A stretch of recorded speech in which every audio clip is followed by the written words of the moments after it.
We saw the crumbling of the supply chain when the pandemic first hit. We saw firsthand what can happen when you don't have local supply, when you don't have access to, and this actually created a need for category managers and brand managers to look outwards from their traditional, let's go to the big guys, to what else is available to us, and now who else can we rely on? And that's created relationships that couldn't have existed before. So in some respects, the pandemic has opened up our eyes to the need to support and help that supply chain be more robust in Canada. It's going to take some time, but it's going to happen. More and more are we going to understand, this country, the natural resources we have, the raw goods we have. It's unbelievable that we don't add value to them all before. Like, no stick should ever leave this country without value being added, as far as I'm concerned. So, so when we think about it, and I know we're in a commodity-driven economy, but there's so much more we can add to it by adding the last mile into that equation, so that we can actually grow our economy more significantly as a result of the dollars that are captured in that last mile. As retailers entered the lockdown in March 2020, a small, diverse group of Canadian thought leaders gathered to virtually speculate, collaborate, and share their insights on the waves of disruption facing retailers. The Business of Retail podcast emerged as an unflinching strategic alternative to the conventional discourse, revealing challenges in the headlines and exploring new, unconventional paths for all facets of the retail industry. Now, here's the panel. Welcome to the Business of Retail podcast. I'm Craig Patterson. We're joined with the team, but we're joined with a special guest who I'll be introducing here first, Arlene Dickinson. She's a Canadian businesswoman, investor, author, and television personality. She's the general partner of District Ventures Capital and CEO of Venture Communications, and is also on CBC television sometimes as well. So welcome, Arlene. Thank you. Nice to be here, Craig. Got the rest of the team here. I'm going to say the names in no particular order. We've got Gary Newbury, we've got George Minikakis, Christine Cowan, and David Ian Gray. Welcome, everyone. Throughout the pandemic, what we've had is a situation where there's been consumer interest in locally sourced product. This is something which I think many people have seen recently, be it food, personal care, or otherwise. We know there's an increasing number of Canadian entrepreneurs who are developing concepts and brands in this space. The challenge in many respects can be to scale these, and we're going to talk a little bit about that today. So let's get right into it. Awesome. Looking forward to talking about it. It's very important topics as far as I'm concerned. Well, and maybe I'll just kick off with, we all get excited about it because there's a lot of talk about buying local. I think first of all, it's a feel-good thing. I can speak for me personally. I actually try and do that when I can. What I find is I can't always access local, at least in all the categories that I'm looking at. And sometimes they're not only hard to find, they can be pretty pricey. So I think it's a topic that's very hot for consumers. What's the reality in terms of it being achievable for business? Can homegrown Canadian scale, Arlene? And do you find this to be an important topic from your point of view as an investor? Yeah, I mean, I think it's not just important from my view as an investor, but it's important for the Canadian economy and for ensuring that Canadians are eating healthy and well, and that we're leveraging the resources in Canada that we have and the knowledge base that we have. I mean, Canada is a nation that has agricultural and health expertise that is almost second to none in the world. I mean, we have huge volumes of people employed by these sectors. We have a great deal of innovation in these sectors, and we're really good at the R&D stage and the early stage development and the from farm to, and then it kind of falls off because we want to be farm to table. We want to be the last mile of consumer good. We want to, because that's where all the value is created by adding value to our natural resources and creating products from it. That's where we can create real value for the economy, help entrepreneurs scale and grow and make a real difference. But unfortunately, we have been more focused on shipping our raw goods into other nations so that they can turn around, create products for them and ship them back to us so we can then buy them. And your point on, is it feasible for local businesses to be able to scale? Yes, it is. Canadians want more and more to eat, local products. They understand not just the importance of it for their health, but the efficacy of it as it relates to, the carbon footprint, the need that it has in terms of employment and leveraging our expertise. So there's so many layers to this. And I would say that it is doable. More and more retailers are opening up shelf space for the businesses that are local so that they can get on shelf, and more people are helping co-pack here. So that is actually helping drive prices down. But you're right, it is a little more expensive. It is a little harder to get. It's a little more of a difficult path, but I believe that all the right avenues are opening up to make it real. So I'm a health nut. So everywhere I go, if my wife does take me with her to go grocery shopping, she regrets it, because I'm always looking for the healthiest thing that I could find. And if it's local, it's better for me. Right. But I'll tell you, I go through the produce section. I'm looking where the fruit came from. I'm wondering if it's from a country that has done something to the environment, has done something socially incorrect. Right. It's kind of a little insane sometimes for me, but it's just my nature to be looking for those things.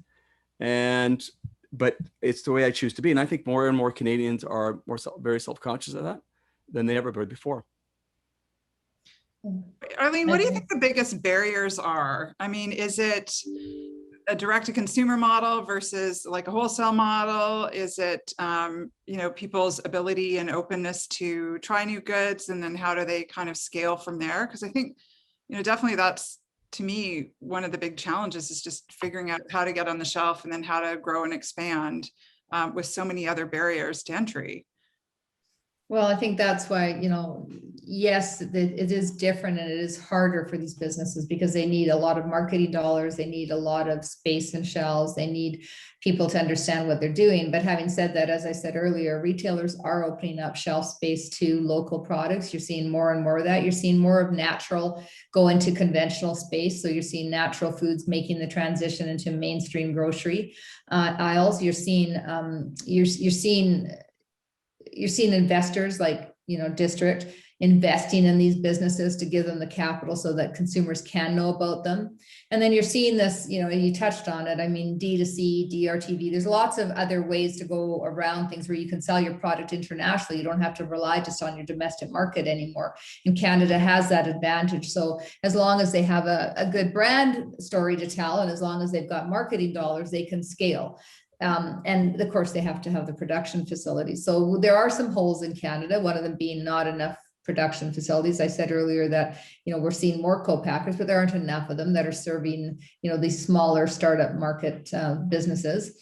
And then you've got a couple of funds now in Canada focused on supporting the space. So there is capital going into them. And you've got more increased awareness in general of the need for food and health to be cross-functional. We used to think, I think George, it was George who said, he's a health nut. Well, this need to have functionality in your food to make sure that your food is more than just food. It's not just to, keep you alive. It actually is meant to, like, in terms of you have to eat to live, but it's much about how well you live. So it's about living well, and living well means that your products have efficacy, that they're functional foods, that they are functional beverages, that they're more than just, I'm just eating something because I have to nourish myself. You need to nourish yourself to stay well. And these things are all new notions that we're all understanding more and more because of the pandemic. But if you're thinking about that from the point of view of a consumer, where I need those things and I'm seeking them out, I might be able to get those from some pretty big incumbent brands who may have done an extension to their line or kind of modified what their old offering was, but they've already got that volume and that access. Are we talking a little bit as well, though, about more junior, but with great potential Canadian brands that are trying to get to a certain level? That seems very competitive. Like when I look at grocery right now, and I know more space is being opened up, but it seems hyper competitive at grocery. I wonder how much of this, even if you're getting consumer pull, how much is this still the old way of you've got to get a buyer's attention and you've got to, there seems to be, in my experience, Arlene, there's a lot of old school around this sector, more so than almost any other sector I deal with. Yeah, I mean, there are retailers in Canada and, let's not forget that we only have a few major retailers that actually control the majority of the marketplace in grocery. So when you think about that, there is a need for making sure that we're providing competitive opportunities for everybody. But, listen, I do think that there's category managers and brands and business managers inside of those retailers that are shifting the way they're thinking. Okay. Because I do believe that they're listening hard to consumers. There's so much, we saw the crumbling of the supply chain when the pandemic first hit. We saw firsthand what can happen when you don't have local supply, when you don't have access to, and this actually created a need for category managers and brand managers to look outwards from their traditional, let's go to the big guys, to what else is available to us. And now who else can we rely on? And that's created relationships that couldn't have existed before. So in some respects, the pandemic has opened up our eyes to the need to support and help that supply chain be more robust in Canada. It's going to take some time, but it's going to happen. More and more are we going to understand, this country, the natural resources we have, the raw goods we have. It's unbelievable that we don't add value to them all before. Like, no stick should ever leave this country without value being added, as far as I'm concerned. So, so when we think about it, and I know we're in a commodity-driven economy, but there's so much more we can add to it by adding the last mile into that equation, so that we can actually grow our economy more significantly as a result of the dollars that are captured in that last mile. Mhm. We were chatting with Sylvain Charlebois a little while ago, aka the food professor out of Dalhousie. He was bringing up the fact that during the pandemic, some of the big brands themselves were starting to sell direct, Campbell's and stuff and such. Now, not to go down that direction too much, but in the work you're doing, Arlene, with your brands, besides social promotion, are you feeling like there's an opportunity to go direct with sales, and how far can you take that, or are you still really dependent on that grocery channel? D2C is a hugely growing opportunity and a significant channel opportunity for these businesses. So we are definitely focused on D2C, but we are also focused on supplementing or adding to D2C with retail. I mean, the magic is in both. The magic is in having access to both, because, all of these retailers have their own digital presence, their own online stores, at the same time that you've got the online only retailers such as Amazon or Shopify, et cetera, who are focused on driving traffic to their channel. So I believe the magic is when you can be in both places. It's very difficult. D2C on itself is very good for some brands, but it's not very good for every brand. Mm-hmm. So when you go into the grocers, there's normally some kind of economic model they're looking to achieve, that either you fit into that economic model and you'll get shelf space, or you're above it, in which case there needs to be some negotiation, normally possibly that ends in the favor of a grocer because they've got the buying power. How given that we've touched on old school thinking, and that is very traditional thinking, how are the young brands, the brands that you represent or working with, how are they tackling that they've got this amount of volume compared to the Crafts and the Nestle's, who are up here, very established relationships, they know how to get into and through retailers? Well, again, it's their innovation that's getting the attention of the retailers. It's the innovation that's getting the attention of the large packaged goods companies, the ones that you mentioned.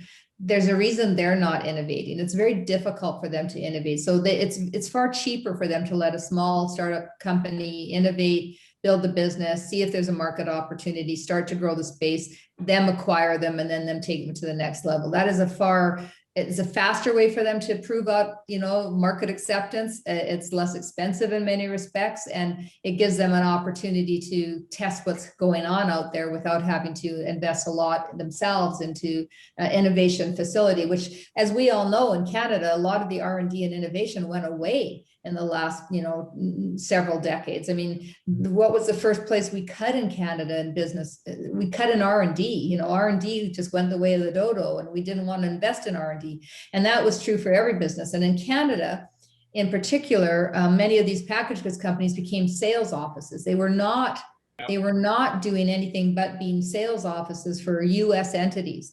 And so we had US entities where their headquarters were, and Canada was the sales arm for Canadian consumers. And there was zero innovation happening with local products and local ingredients and local needs. And so this left a gap in the marketplace that these small businesses are now filling. George, you're a money guy, and you work with money guys. It strikes me though that like what we're talking about here is always comes back to this almost every podcast, but we're talking about systems change. We're not talking about incrementalism. And I wonder, we really need private equity, I think, around that. I can't imagine this.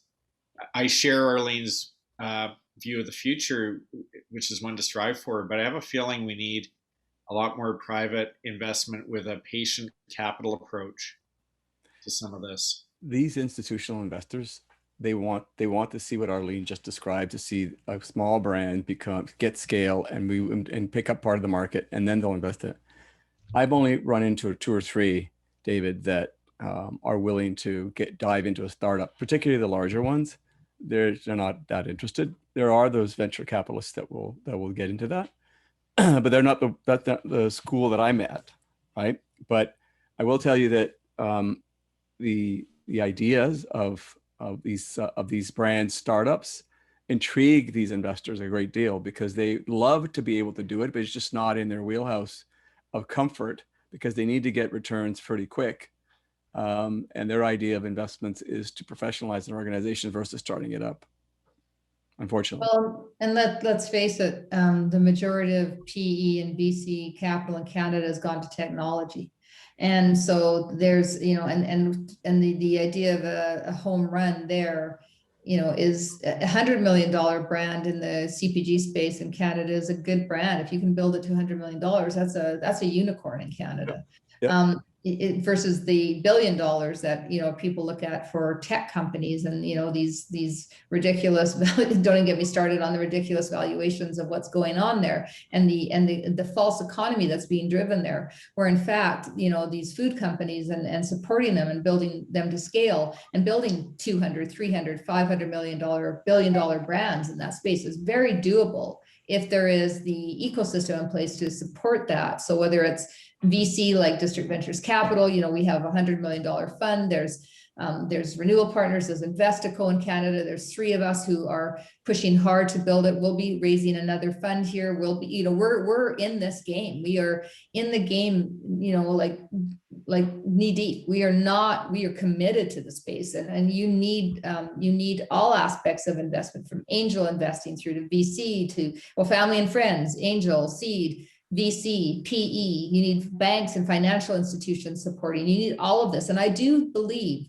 that is happening. I am starting to see signs of institutional investors looking at this space differently, that, I think it has very quickly escalated as a result of what's happened in the world in the last year. And I do think you're going to see people take it very seriously in the course of the next, 5 to 10 years. I believe you're going to see a lot of capital flow into the space.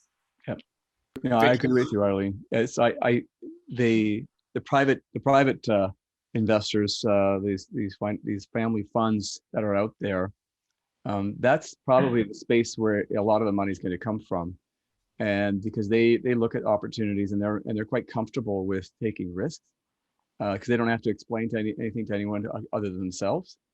That's what I've discovered, and so I agree with you. But I also find I find it challenging for a brand today, and hopefully you can shed some light on it for me, because one of the things that I've learned is that, and I've recognized that an e-commerce brand, for example, needs to spend almost 70% of its revenue in order to get awareness to a point where they've got drawing following. How much money, what percentage of revenue do you think a startup today in a CPG world needs to spend in order to get that kind of awareness and following? Or even beyond startup, George, right? Sorry to interrupt that, but it's even early stage. Yeah. Yeah, and then the majority of companies that we invest in are early stage companies. They're not startup. They're early stage. They're doing anywhere from 2 to up to upwards of $30 million. They have a proven revenue model. They have traction in the market. How much money do they have to spend depends on the category they're in. It really does. It depends on what aspect of CPG they're in. If they're in a consumable, or if they're in a durable, or where are they, right? So it does differ, but it's a significant portion. This is what we fund marketing for the most part. At the end of the day, you're funding, the majority of your dollars are going to some operational working capital, but the rest of it's going to marketing support to make sure that there is the ability to drive the volume, so they can scale quickly and they can get the attention of the consumer. Is there a concern though that the cost of that is accelerating, Arlene, or are we kind of misinterpreting it? Because we've been talking about that amongst ourselves a little bit, that it does seem like between all the channels out there digitally, the cost, whatever metrics you're using, are going up quite quickly, and then just the noise in the marketplace that you have to get on top of. Yeah, well, I mean, return on ad spend, or ROAS, is, used to be that you could get, if you weren't getting at least 3 times, you were, probably something was very, very wrong with your buy. Now, of course, that's changing dramatically. As you say, cost is changing, but also the algorithms are changing. And you'll see that is happening with privacy rules and what's happening with cookies and all of the things that are going on with social networks right now. This is going to change it yet again. And so there is a moving target game that's being played here that creates an increasing cost benefit for marketing into the space. So we've got to, that hasn't shaken out yet. We'll continue to see it, but you can get efficiencies. You just need to be incredibly targeted. You need to know what you're doing, and you need to be able to it's hard, we're fighting Facebook. We're fighting these big behemoth social media networks. We're fighting Amazon, but yet we need Amazon. These are we're fighting Facebook, but we need Facebook. I mean, there's a very difficult relationship going on between the businesses and the media networks that they require in order to grow their businesses. And this is something that definitely has to be addressed. I'm thinking back to George talking about how he's looking for foods, and I'm a bit like that too, but food is so personal because taste is part of it, not just what's on the label. So having a chance to sample something, right? I think that's one of the brilliant parts of Costco, and the fact that they would give a slot to someone locally. But are you seeing, and maybe Craig, are you seeing alternate food concepts popping up? Is there anything innovating in that area where people get a chance to have exposure to the food, to try, and not just sort of see the social commentary? Or any indie concepts bubbling up? Well, we're not getting the samples, I think, in the store, certainly, that we would have gotten before the pandemic. Oh, I know. I'm thinking post pandemic. Do you see anything sort of happening out there format wise, or? Well, it seems like some consumers are actually looking for unique, different products that might also be local and also be sustainable and also be, from local entrepreneurs. And yeah, I think that, if the consumer wants it, the retailers are going to find a way to get it to them, hopefully. For sure. I mean, speaking beyond food, because I've done a lot of stuff in the area of fashion, there really has been a movement to, more of a slowness. They're not so much, say, the fast fashion, but something that's a little bit more meaningful. And I think with food, it's somewhat similar. We had this foodie movement out there, people talking about food. I think that was driven by television and social media. And with that, I think that there's more of an awareness coming from that as well. And I think that would increase demand. And from there, hopefully the supply would follow, right? As concentrated as the big 3 grocers are in Canada, I still have to think independent. There's got to be some good independents out there that are addressing what you're talking about, Craig, that could be at least part of the growth story to a new brand. So it isn't always going from zero to Loblaws. You know, And that's there's Sunterra, sorry to interrupt you. There's Oh, no. Sunterra is a good example. There's regional grocers all around the country that are supporting local and, giving people a shot at more distribution and more trial and being able to get shelf space. So there are definitely independent grocers who are playing a significant role in this, not just the major retailers. And there's, to answer your question on, like trialing the product. I mean, there's been more sampling companies shoot up than you can, shake a stick at right now. Everybody's sending out free samples. The problem is, does that drive loyalty? I'm of the mind that it doesn't. It gets a product in somebody's hand. It's, whether or not it drives long-term consumption of that product is yet to be seen, but maybe. There's that. There's meal kit delivery companies who are now moving into grocery as well, who are, kind of adding things into baskets for trial. So there are trial opportunities happening, just not in the store level the way they used to, where you get free samples handed out. And My dad's favorite thing at Costco.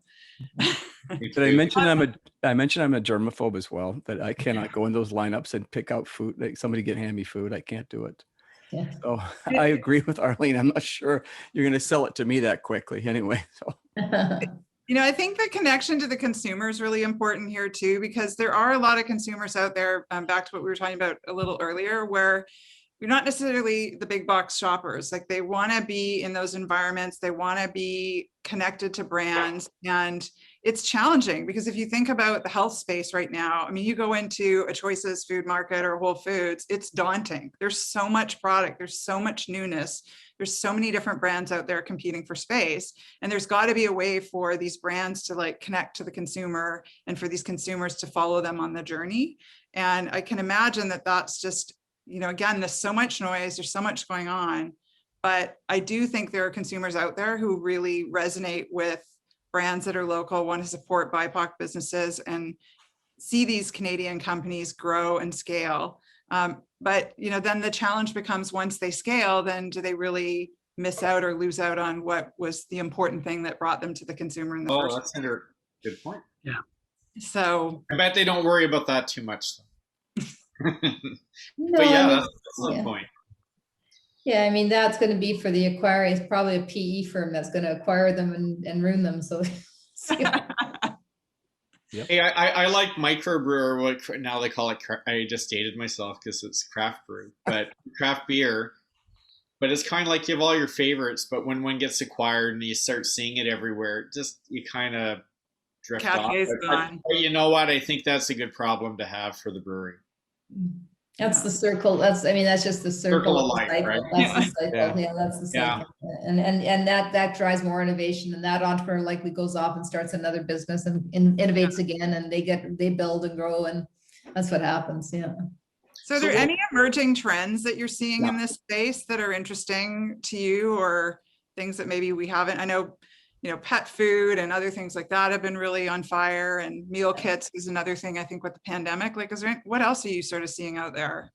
I think anything to do with like personalized vitamins is a big emerging area. So that space, anything to do with wellness, so longevity of life and living healthy, so taking care of yourself, and I'd say anything to do with functional, like truly functional foods that are doing things, whether it's gut health or, like one of our investment companies is in gut health, like those areas are becoming, I think, hotbed areas in the natural space, and will continue to evolve.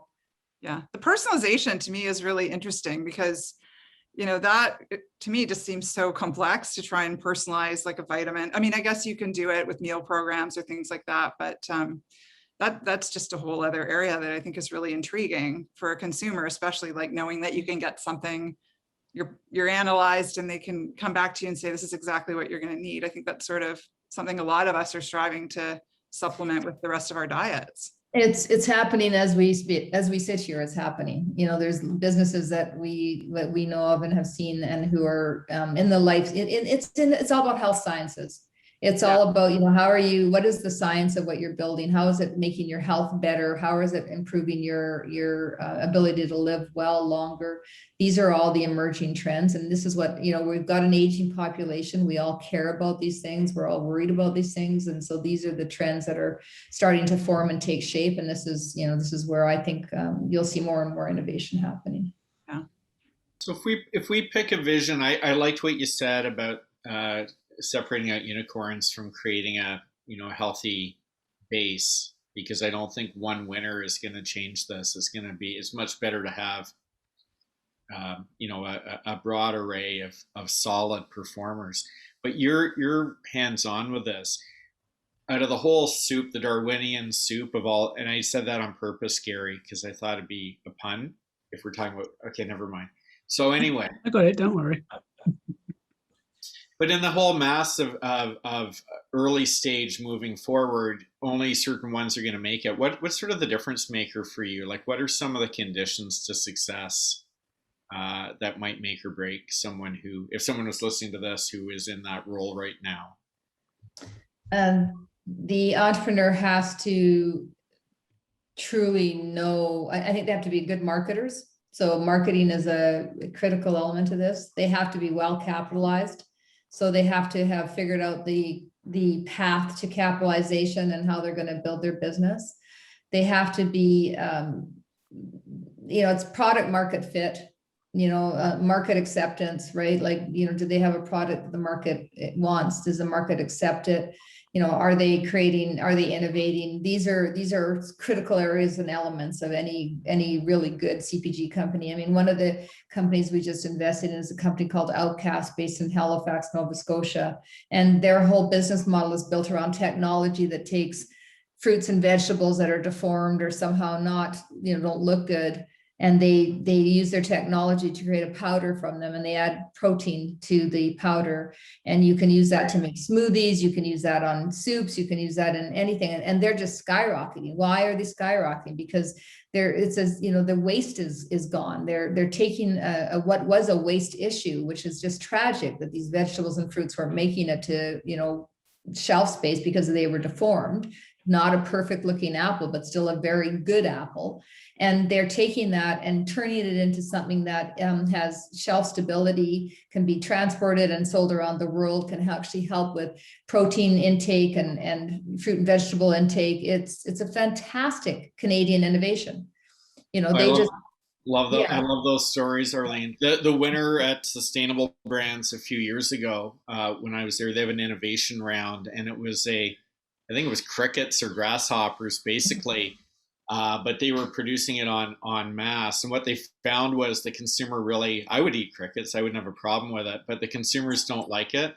But when they put it into powder form, it had a great uptake in food services as a protein alternative.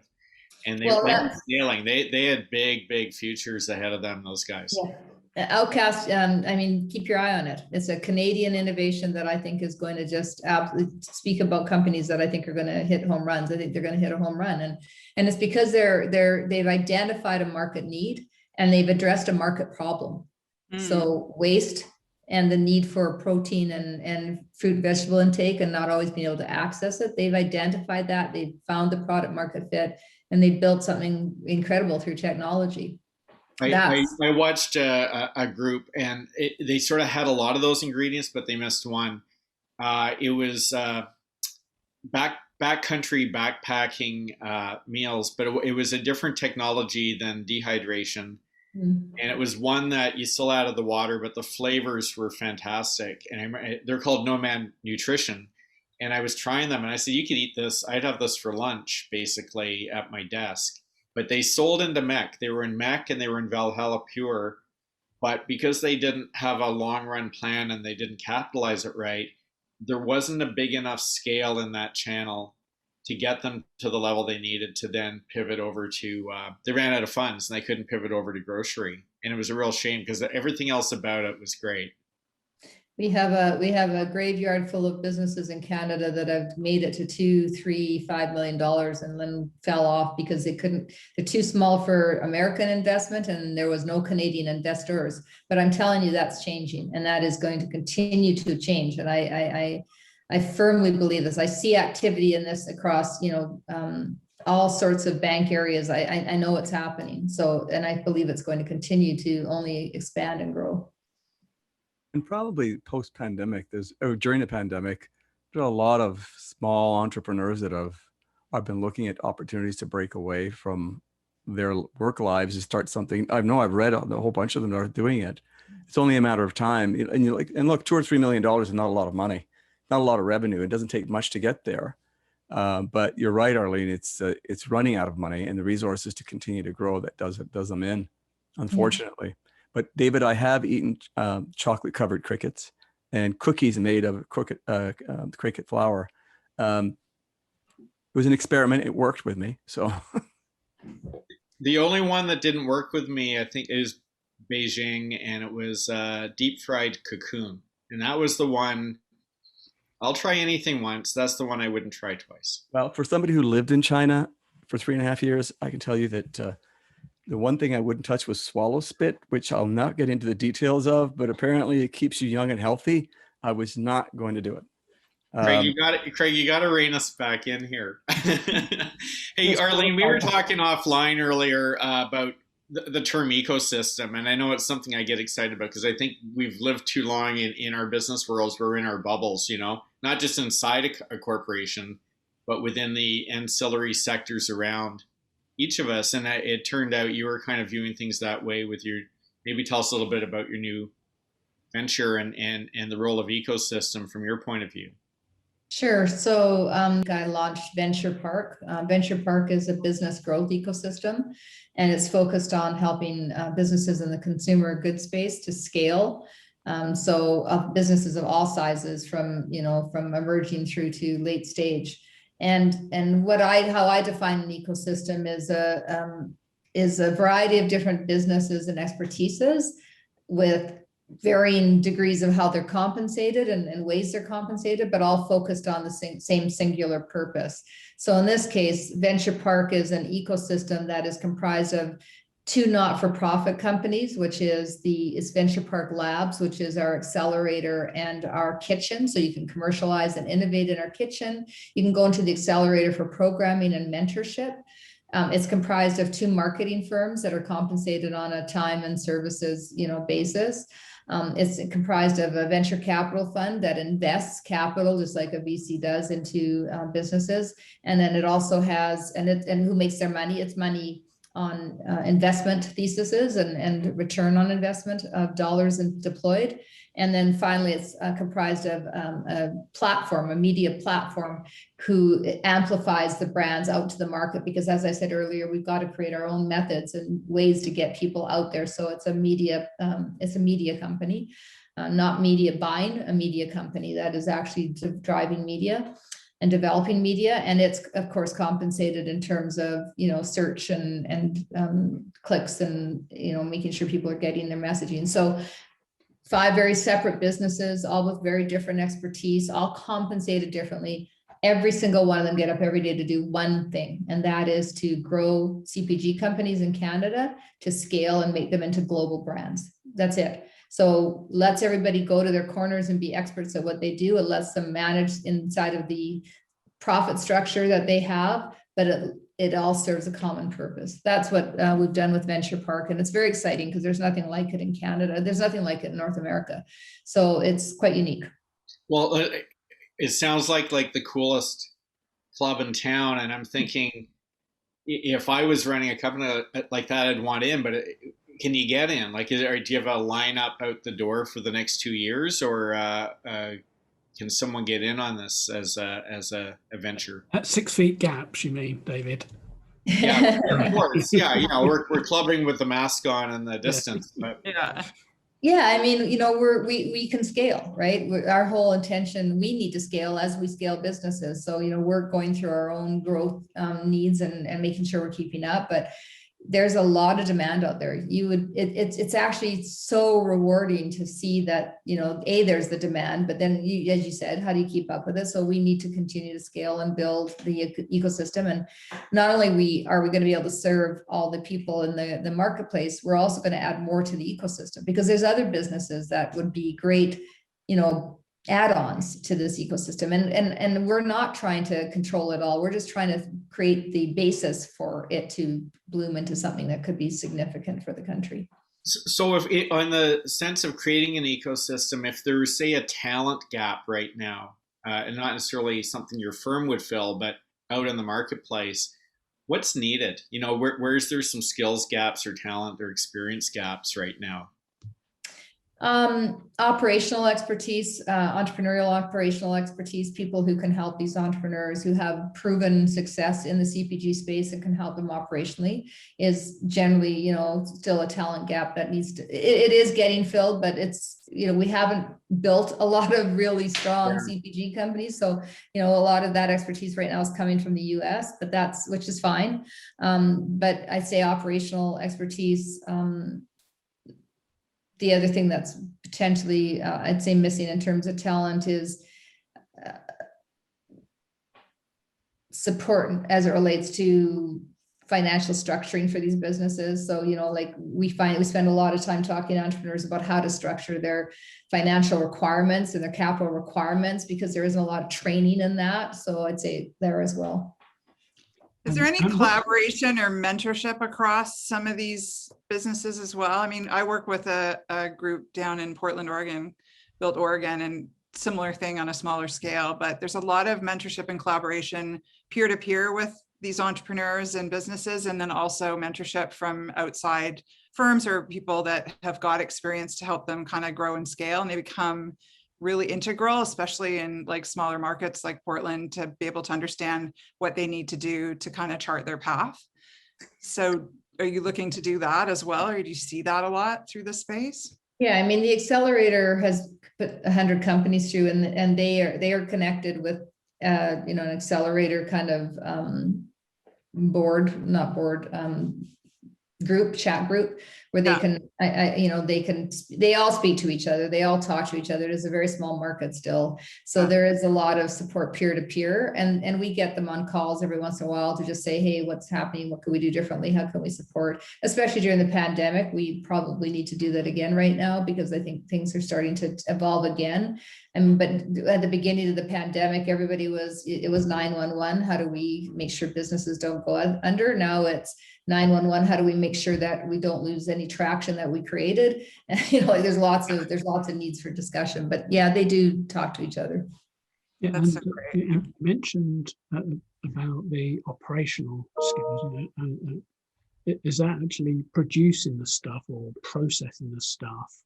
And as a follow-on from that, is as business go 2, 3, 4, 5, 10, 15, 20, by the time we get to about there, some of their manual processes that they're kind of stitched together to make, to fulfill an order suddenly become unwieldy. They can't manage it.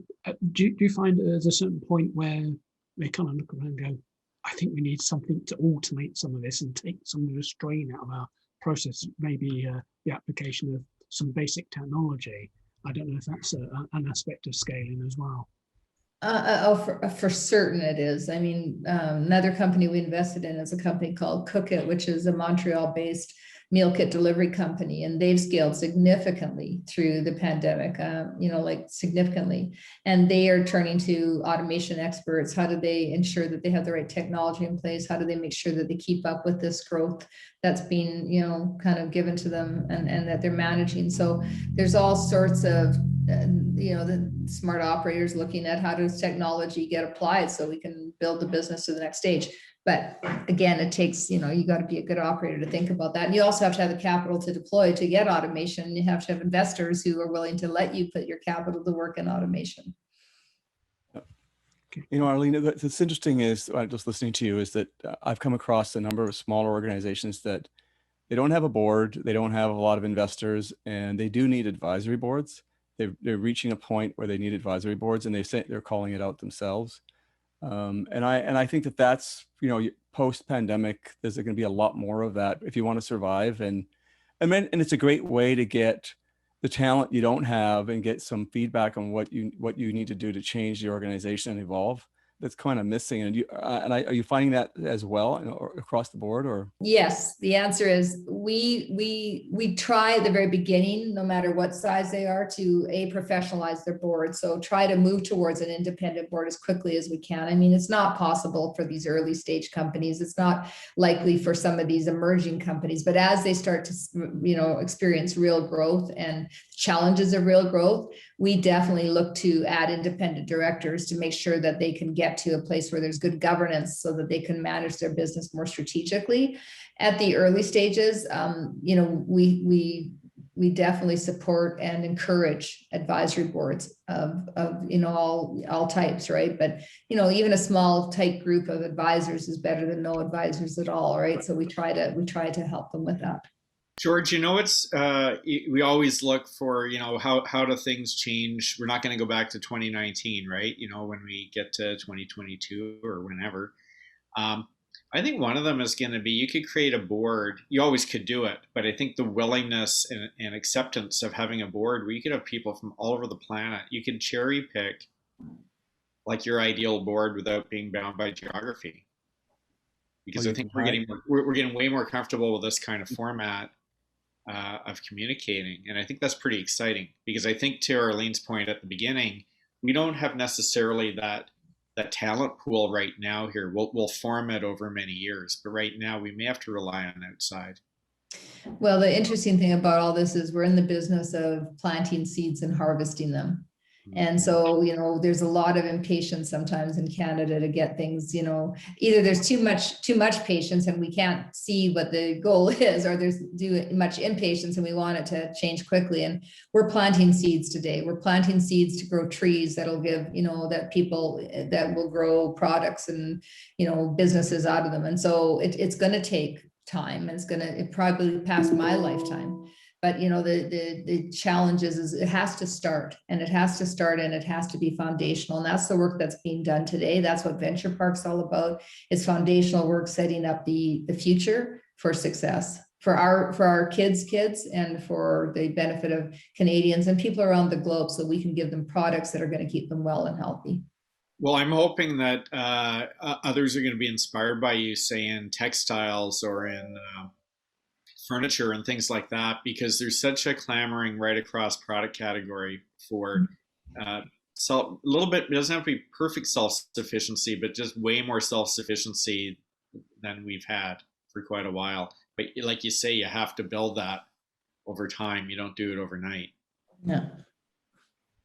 You know, every time we look at I'm asked to look at a business, you know, always looking at the four things that I keep looking at is, what's the culture like? You know, what's the leadership like? What's the founder been like in the organization? Have they really focused on trying to continuous growth? And then it's the talent base. You know, the talent has always been the tipping point for me, how much they've invested in it, because you can't deliver the right strategies and operational execution without culture and talent being combined together so you can influence the organization. And, you know, lots of times I'll just shake my head and say no to a private equity firm because I find that the culture is not healthy, and that you really can't professionalize it in any way because the founder is so embedded in that culture. That one founder told me once, he goes, "I can't be removed. It'll all fall apart."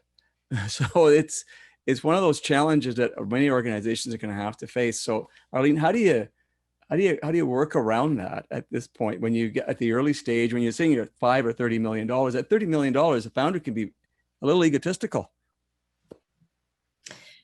Yeah, that's true. It really, I think there's two sides to that though, George. I think founders can be sometimes egotistical and PE firms can be sometimes blind. And so, you know, to the need for what the entrepreneur actually brings to the business. And, everybody, how many times have you spoken to somebody who just says they got laid off because a PE firm acquired their business and they decided that their job was redundant or they don't need that anymore. And then only to find out later that what they actually did was incredibly important to the business, but the PE firm saw it as a cost center. Conversely, entrepreneurs, they have lived it, breathed it, and they sometimes can't get out of their own way. And that's a problem when you're trying to be acquired. You've got to learn that you no longer are in control, and you have to make room for the people. You have to respect the capital. At the same time, the capital has to respect the entrepreneur. It's a dance. Yep. Yeah, it is. It is. I was asked to do a startup recently and to do a roll up of something, and I will be an old man by the time it's done, because it's the amount of work that it takes to, I really have a lot of respect for anybody who starts up a business. My dad did, I went a different path. My brother did it on his own, but I went a different path because I didn't believe that I could do that. But now I'm being asked to do it at a different level, but somebody's funding it.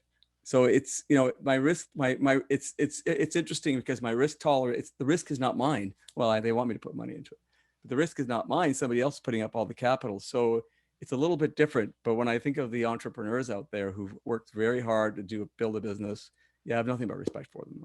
Yeah. Well, and I think a lot of them, I don't know if this is too cliche and I'm overstating it, but I bet you a lot of the ones you're encountering are younger people, like not younger brands, but founders. And we've had David Labister on recently talking about purpose and the struggle of really big legacy organizations dealing with purpose without it being greenwashing and such. But I think a lot of the people that I've met that are starting up that are under 35, under 40, it's just so baked into, they don't call it that. They don't give it a different name. It's just part of what they're developing. And that part excites me as well, not just the actual delivery of the product. But I guess the challenge is if they get too caught up in purpose and they forget that at the other end of this, there's got to be a shopper who can afford to buy it, or they're going to compare to the alternative. They're juggling more balls than they had in the beginning, right? Yeah. People, planet, profit, but unfortunately profit does need to come first, or you can't help people or the planet. You've got to make money in order to do the other two. So it's Right. Exactly. I think that's what David was suggesting, wasn't it? When he made the reference that people have to still come in, do their shift for us to do these bigger things. Yeah. Yeah, and there's a democratization discussion. I know, George, you didn't bring it up today, but I think a lot of us, the way we're talking as our own shoppers, we have the ability. We've got access, we've got disposable income. If we're talking about really changing the world, what I'd love to see is super affordable. Like, I'd love to see incredibly healthy fast food that could go price to price with any of the drive-throughs you see out in the burbs, right? Like, that's probably the actual dream. Where are you located? For me, I'm out in Port Moody, BC. I don't want to be too precise because we have a lot of followers, and I know that I'll get inundated for autographs and that kind of thing. But that's... No, I just asked because in Ontario, I've noticed that there's a lot of fast food, healthy companies sprouting up. You're seeing a lot of them, so it's an interesting idea. Yeah, but I think the key is price. I always said I'd love to see a green dollar store, but then I'd stop and go, it's probably going to be a green $5 store, but that would still be pretty cool. Yeah. Or $10. But I think that's kind of like where we got to end up, because there's a lot of people who would love to have a conversation around functional foods, and they can't right now. Yeah. Arlene, it was great to have you. Thank you for taking the time to speak with us today. Really enjoyed the conversation. It was my pleasure. Thanks for having me on and for talking about what I think is such an important topic for Canada. So thank you. Well, let us know. Hey, by the way, if before we sign off, if people want to find out a little bit more, is there a website they can go to, or how would they check up on this? Yeah, Venturepark, all one word, .ca. Okay, and we'll include that in the write-up. Thank you. For the episode. Thank you so much. Craig, always liked the Retail Insider to have the last word. He's the editor-in-chief. And he's had a big week of a lot of breaking retail news we won't get into right now, but you can go read Retail Insider, sign up for retailinsider.com. We get it. So I'll look forward to seeing it, Craig. Oh, some big stories this week. I'm surprised Craig's had a chance to sleep. Anyway, Craig, do you want to sign us off today? You bet. You bet. Thank you so much, Arlene Dickinson, for joining us today on the Business of Retail podcast. I'm Craig Patterson. I'm joined here with our regular guests. We've got Gary Newbury, George Minakakis, Christine Cowan, and David Ian Gray. For everyone listening today, thank you so much for doing so. Be sure to subscribe. You'll be notified when a new episode comes out, and it'll also boost the discoverability of our ratings so others can find us. And be sure, of course, to also rate us 5 stars. So thank you so much, everyone, today for listening, and take care. Thanks, guys. It was a pleasure to talk to you all. You have been listening to the Business of Retail podcast, an unflinching strategic alternative to the conventional industry discourse. Thank you for joining us. For more information, please go to www.thebusinessofretail.ca.